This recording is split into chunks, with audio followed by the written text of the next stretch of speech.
हमारे चैनल में आपका स्वागत है। गांव के बीचों बीच खड़ा वह पुराना 2 मंजिला घर, जिसके चारों ओर फैला हुआ पीपल का साया और सामने बहती हुई छोटी सी नहर हमेशा से ही गांव वालों के लिए चर्चा का विषय रहा था, क्योंकि उसमें रहने वाला परिवार साधारण होते हुए भी असाधारण घटनाओं से घिरा रहता था। पिता रामपाल जी, जिनका स्वभाव कठोर लेकिन दिल बेहद नरम था, माँ सुधा जो घर की धड़कन थी, उनका बेटा मोहन जो खेलों में गांव का सितारा माना जाता था, और बेटी राधा जो पढ़ाई में इतनी होशियार थी कि शहर के लोग भी उसका नाम आदर से लेते थे। लेकिन इस परिवार की जिंदगी उतनी शांत नहीं थी जितनी बाहर से लगती थी, क्योंकि भीतर ही भीतर रिश्तों के बीच खिंचाव, सपनों की लड़ाई और अतीत के कुछ ऐसे रहस्य थे जो समय समय पर सिर उठाकर सबको हिला देते थे। जैसे कि पिछले साल की वह घटना जब मोहन शहर की एक बड़ी प्रतियोगिता जीतने गया और लौटते वक्त उसके साथ कुछ ऐसा हुआ जिसकी सच्चाई जानकर माँ सुधा की आंखों से नींद उड़ गई थी। दरअसल मोहन की जीत ने जहां परिवार का नाम रोशन किया, वहीं कुछ लोगों की जलन और दुश्मनी भी जगा दी थी, और तभी से अनजाने खतरे उनके घर के आसपास मंडराने लगे थे।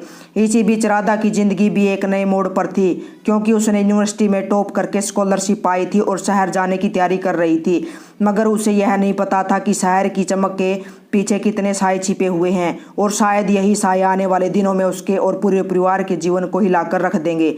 गांव में पहले से ही अफवाहें फैलने लगी थी कि रामपाल के घर के ऊपर से रात में अजीब रोशनी निकलती है और कभी कभी पीपल के पेड़ के पास अजनबी लोग देखे जाते हैं। मगर इन बातों को रामपाल हंसकर टाल देते थे, पर भीतर ही भीतर उन्हें भी लगता था कि हवा में कुछ तो बदल रहा है और यह बदलाव अच्छा नहीं होगा। बस इसी माहौल में एक दिन गाँव में एक अनजान आदमी आया, जिसकी आंखों में अजीब चमक थी और जिसने सीधे रामपाल के घर का रास्ता पकड़ा। यह वही दिन था जिसने इस परिवार के लिए एक नई कहानी की शुरुआत कर दी। एक ऐसी कहानी जिसमें प्यार भी होगा, विश्वासघात भी, रहस्य भी और सच की तलाश भी, और जिसकी परछाइयां आने वाले 10 साल तक उनके जीवन पर पड़ी रहेंगी। उस दिन दोपहर का समय था, सूरज सिर के ऊपर तप रहा था और गांव के लोग अपने अपने काम में व्यस्त थे। लेकिन रामपाल के आंगन में अजीब सी खामोशी छाई हुई थी, क्योंकि दरवाजे पर खड़ा वह अनजान आदमी, जिसका रंग गेहुआ, कंधे चौड़े और आंखों में ऐसी पैनी नजर थी मानो किसी के दिल की गहराई पढ़ ले, बिना बोले बस चारों ओर नजर दौड़ा रहा था और फिर धीमे कदमों से भीतर आ गया। सुधा ने उसे देखते ही अपने दुपट्टे से पसीना पोंछा और पूछा, किससे मिलना है? तो वह मुस्कुराया, लेकिन वह मुस्कान ऐसी थी जिसमें अपनापन कम और रहस्य ज्यादा था। जिसने कहा, रामपाल से एक पुराना हिसाब बाकी है। यह सुनते ही सुधा के हाथ से पानी का लोटा गिर पड़ा, क्योंकि उसने इस आवाज में एक अजीब कंपकपी महसूस की जो उसने पहले कभी नहीं सुनी थी। मोहन बरामदे में खड़ा सब देख रहा था और उसके भीतर भी बेचैनी उठी, मगर रामपाल अंदर से आते हुए बोले, अरे नरेश तू? और यह सुनकर सब चौंक गए, क्योंकि गांव में किसी ने इस नाम को वर्षों से नहीं सुना था। नरेश वही था जो कभी रामपाल का सबसे करीबी दोस्त हुआ करता था, लेकिन 15 साल पहले वह अचानक गायब हो गया था और उसके बारे में बस इतना सुना गया था कि वह शहर में किसी बड़े काम में लग गया है। पर उसकी आंखों में जो ठंडापन था वह दोस्ती का नहीं बल्कि किसी पुराने हिसाब किताब का था। रामपाल ने जैसे ही उसका हाथ पकड़ा, नरेश ने फुसफुसाकर कहा, मुझे तेरे घर की छत पर रात में जो दिखा वह तुझे महंगा पड़ेगा। यह सुनकर रामपाल के चेहरे से रंग उड़ गया और उसने इशारे से सुधा को अंदर भेज दिया। लेकिन राधा, जो कमरे के कोने से सब देख रही थी, यह सोचने लगी कि आखिर उसके पिता और इस आदमी के बीच ऐसा कौन सा रहस्य है जिसके कारण पिता का चेहरा एकदम बदल गया। शाम होते होते पूरे गांव में खबर फैल चुकी थी कि नरेश लौटा है और वह रामपाल के घर ठहरा है, पर किसी को यह नहीं पता था कि उसके आने के साथ साथ एक ऐसी कड़ी भी लौट आई है जो इस परिवार के अतीत, वर्तमान और भविष्य को जोड़ने वाली थी। और शायद अब गांव का हर व्यक्ति चाहे वह चाहे या न चाहे इस कहानी का हिस्सा बनने वाला था, क्योंकि अंधेरे में जो खेल शुरू हो चुका था उसमें किसी का भी अंजाम तय नहीं था, यहाँ तक कि खुद नरेश का भी नहीं। ठीक है, रात का समय था, आसमान में बादल थे और बीच बीच में बिजली चमक रही थी। नहर के किनारे बहते पानी की आवाज के साथ गांव में फैली सन्नाटे की खामोशी और गहरी लग रही थी। लेकिन रामपाल के घर में नींद किसी की आंखों में नहीं थी। सुधा रसोई में बैठी दीपक की लो को टकटकी लगाकर देख रही थी। मोहन अपने कमरे में बेचैन होकर इधर उधर घूम रहा था और राधा खिड़की से पीपल के पेड़ की ओर देख रही थी, जहां से उसे लगा जैसे कोई परछाई बार बार झलक रही है। उधर नरेश बरामदे के कोने में बैठे बीड़ी पी रहा था और उसकी नजर बार बार ऊपर की छत पर जा रही थी, मानो वह इंतजार कर रहा हो कि कोई या कुछ वहां दिखे। रामपाल ने उसकी इस हरकत को देख लिया और धीरे से उसके पास आकर कहा, तो यहाँ क्यों आया है नरेश? ये बातें गांव में मत फैला। लेकिन नरेश ने बिना उसकी तरफ देखे जवाब दिया, बातें फैल चुकी है रामपाल, और जो मैंने देखा उसे छुपाना अब नामुमकिन है। तेरी छत पर कोई और रहता है तेरे परिवार के अलावा। यह सुनकर रामपाल का दिल जोर से धड़कने लगा, क्योंकि वह जानता था कि पिछले 3 महीनों से उसकी छत पर कुछ अजीब घटनाएं हो रही है। रात में अचानक रोशनी फैलना, कदमों की आहट और एक औरत की धीमी छिसकियों की आवाज़ जो उसने कई बार खुद सुनी थी। उसने इन बातों को परिवार से छुपा रखा था ताकि डर न फैले, लेकिन अब नरेश के आने से यह राज दबा पाना मुश्किल था। तभी अचानक बाहर से तेज हवा का झोंका आया और घर का मुख्य दरवाजा अपने आप खुल गया। मोहन दौड़कर दरवाजा बंद करने गया तो उसने देखा कि नहर के किनारे एक सफेद कपड़ों में लिपटी औरत खड़ी है, जो धीरे धीरे उसकी तरफ देख रही थी।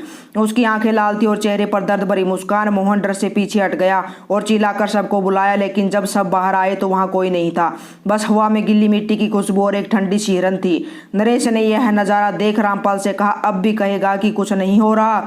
और उसी पल राधा के दिमाग में एक सवाल गूंज उठा, क्या यह सब किसी इंसान का काम है या फिर कोई ऐसी ताकत है जो इंसानों के दायरे से बाहर है? और अगर है तो उसके पीछे कारण क्या है? यही सवाल अब इस घर और परिवार की किस्मत का फैसला करने वाला था। ठीक है, अगली सुबह गांव में एक हलचल मची हुई थी, क्योंकि सूरज निकलने से पहले ही यह खबर फैल गई थी कि नहर के किनारे एक औरत की चप्पल और एक पुराना लोहे का पायल मिला है, जिस पर सूखे खून के धब्बे थे। और यह सुनते ही गांव के बूढ़े लोग आपस में कहने लगे कि यह उसी नहर वाली आत्मा का काम है जिसका किस्सा उन्होंने अपने बचपन में सुना था। लेकिन रामपाल इन बातों का अंधविश्वास कहकर टालने की कोशिश कर रहा था, हालांकि उसके भीतर डर धीरे धीरे पनप रहा था। नरेश सुबह से ही चुप था। उसकी नजरें बार बार घर की छत और नहर की दिशा में जा रही थी और वह कुछ सोचते हुए अचानक उठकर गांव के पुराने मंदिर की तरफ निकल गया। राधा, जो उसकी हर हरकत पर नजर रख रही थी, चुपके से उसके पीछे ही हो ली और उसने देखा कि नरेश मंदिर के पुजारी से धीमे स्वर में कुछ कह रहा है, जिसके जवाब में पुजारी ने उसके हाथ में एक पीतल का छोटा सा डिब्बा और लाल धागा दिया। फिर उसकी पीठ पर हाथ रखकर कुछ मंत्र बुदबुदाए। राधा यह सब देख चौंक गई, क्योंकि उसने समझ आ गया था कि नरेश सिर्फ पुराना दोस्त बनकर नहीं बल्कि किसी खास मकसद से लौटा है और शायद वह इस घर के रहस्य के बारे में बहुत कुछ जानता है जो अभी उसने बताया नहीं। उधर मोहन गांव के चौपाल पर अपने दोस्तों के साथ बैठा था। तभी एक बुजुर्ग ने आकर कहा कि कल रात जिस सफेद कपड़ों वाली औरत को उसने देखा, वह शकल गांव की एक औरत से मिलती है जो 15 साल पहले नहर में डूबकर मरी थी। उसका नाम था कमला और वह नरेश की पत्नी थी। यह सुनते ही मोहन के कान खड़े हो गए और वह बिना कुछ कहे घर की ओर भागा, क्योंकि अब उसे लग रहा था कि नरेश का आना और यह सब घटनाएं आपस में गहराई से जुड़ी हैं। घर पहुंचते ही उसने देखा कि रामपाल और नरेश आमने सामने खड़े थे और नरेश गुस्से में कह रहा था, तूने सोचा था कि कमला की मौत का राज हमेशा दबा रहेगा, लेकिन आज मैं तुझे बता दूं रामपाल, सच पानी में डूबता नहीं, ऊपर आ ही जाता है। यह सुनते ही सुधा की आंखों में डर तैर गया और राधा के हाथ से पानी का गिलास गिर पड़ा, क्योंकि अब साफ था कि यह मामला सिर्फ किसी आत्मा का नहीं बल्कि एक पुराने गुनाह का है जो शायद इस परिवार के किसी सदस्य से जुड़ा हुआ है और जिसकी सच्चाई सामने आते ही सब कुछ बिखर सकता है। ठीक है, उस रात घर का माहौल इतना भारी था कि कोई भी ठीक से खाना नहीं खा पाया। सुधा बार बार रामपाल की ओर देख रही थी, लेकिन उसकी आंखें जवाब मांगने के बजाय सिर्फ चिंता से भरी थी। राधा अपने कमरे में बैठी बार बार नरेश और कमला के नाम को जोड़ने की कोशिश कर रही थी, जबकि मोहन का गुस्सा काबू में नहीं था। उसे लग रहा था कि नरेश उनकी जिंदगी में सिर्फ उथल पुथल मचाने आया है, लेकिन सच यह था कि नरेश अब एक एक कर उनके अतीत के पर्दे खोलने वाला था। आधी रात के करीब जब सब अपने अपने कमरे में थे, तभी ऊपर छत से किसी के तेज कदमों की आवाज आई। मोहन ने तुरंत टॉर्च उठाई और ऊपर भागा, लेकिन जैसे ही वह सीढ़ियों के पास पहुंचा, ठंडी हवा का झोंका उसके चेहरे से टकराया और उसे लगा कि सामने कोई खड़ा है। उसने टॉर्च की रोशनी फेंकी तो एक पल के लिए उसे सफेद कपड़ों में वही औरत दिखी, लेकिन अगले ही पल वह गायब हो गई। पीछे से नरेश भी आ गया।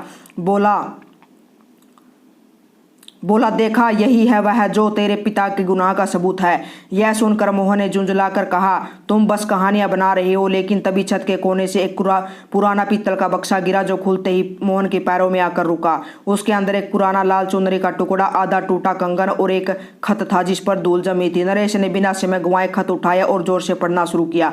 रामपाल, अगर तूने मुझे धोखा दिया तो मैं तेरे घर की छत से छलांग लगा दूंगी और मेरा खून तेरे सिर पर होगा। यह पढ़ते ही रामपाल सीढ़ियों पर आ खड़ा हुआ। उसकी आंखों में पछतावा और डर साफ झलक रहा था, लेकिन उसने कुछ नहीं कहा और नीचे चला गया। इस पूरे घटनाक्रम के बाद मोहन और राधा दोनों समझ गए कि उनके पिता के अतीत में कुछ ऐसा है जो उन्होंने कभी सोचा भी नहीं था, और शायद यही कारण है कि नरेश अब वापस आकर यह सब सामने ला रहा है। लेकिन असली डर इस बात का था कि अगर यह रहस्य सच में गांव में फैल गया तो उनका परिवार बदनामी और खतरे के ऐसे जाल में फंस जाएगा जिसे निकलना नामुमकिन होगा। और शायद यही वो पल था जब कहानी सिर्फ एक रहस्य से बढ़कर एक जंग में बदलने वाली थी, जिसमें इंसान और अदृश्य ताकत दोनों आमने सामने होंगे।